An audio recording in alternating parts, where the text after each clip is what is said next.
Bonjour à tous, ici Marine de la FME, dispositif d'accompagnement vers l'emploi et la formation pour les jeunes de 16 à 29 ans.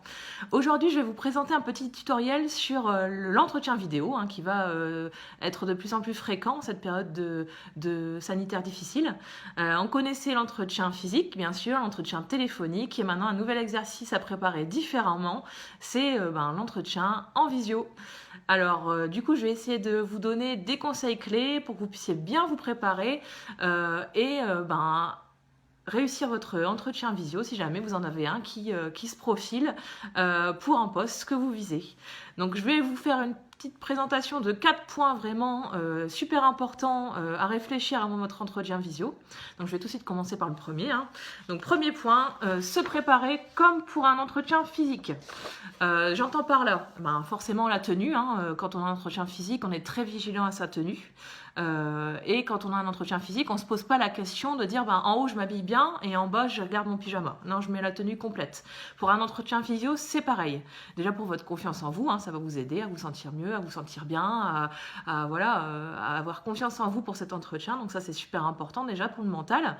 Ensuite, forcément, si jamais vous êtes amené à vous lever pour récupérer un document ou même il y a quelque chose qui tombe, vous vous levez rapidement, vous récupérez, et la personne en face peut voir votre pyjama pilou-pilou, votre jogging, ça la fout un peu mal, et puis ça va beaucoup vous déstabiliser. Donc ça à ne pas faire, vraiment s'habiller avec une tenue complète.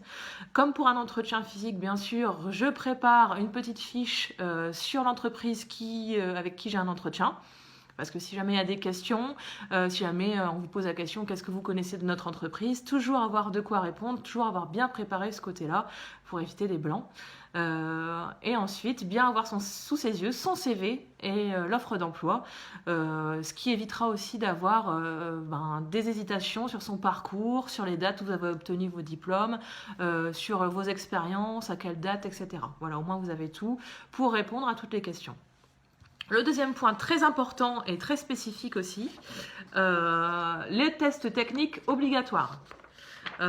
C'est hors de question pour vous qu'au moment de l'entretien, on se rende compte que le micro marche pas, qu'on vous voit mal, que rien ne fonctionne et que ça remette en question votre entretien. Ça serait quand même bien dérangeant. Donc, bien demander dans la journée, 1 heure avant, 2 heures avant, à un ami, quelqu'un de votre famille, de vous appeler et de bien vérifier qu'au niveau de la technique, il n'y ait pas de problème, qu'on vous entend bien, qu'on vous voit bien.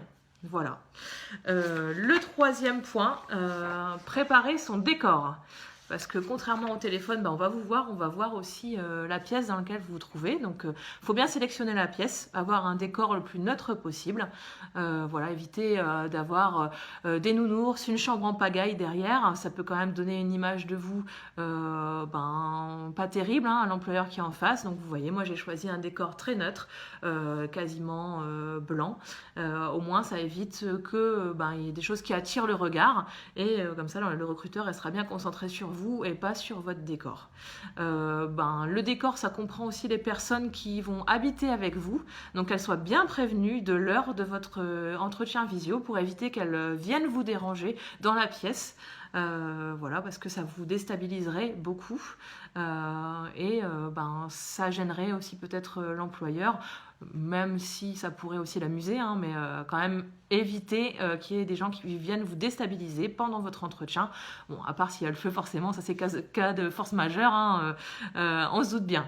Ça comprend aussi les animaux de compagnie, bien les mettre dans une pièce à part pour éviter qu'elles fassent du bruit qui pourrait aussi vous déstabiliser, ou qu'elles fassent une petite apparition à la caméra. C'est vous qu'on doit voir et pas votre chat, votre chien. Quatrième point très important auquel on ne pense pas forcément, faire attention à la trajectoire de son regard. Quand on est en visio, avec ses amis, on a tendance à les regarder.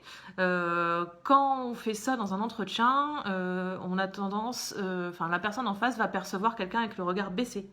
Donc c'est pas forcément ce qu'on veut. Si vous voulez vraiment avoir l'impression que la personne regarde droit dans les yeux, il faut fixer plutôt la caméra. Et là, la personne, le recruteur que vous avez en face de vous, aura l'impression que vous le regardez dans les yeux. Ça sera beaucoup mieux que d'avoir le regard baissé. Donc il faut éviter aussi de se regarder soi, bien sûr, de commencer à se recoiffer, de se dire à quoi je ressemble. Ça doit être fait avant, au moment de votre préparation.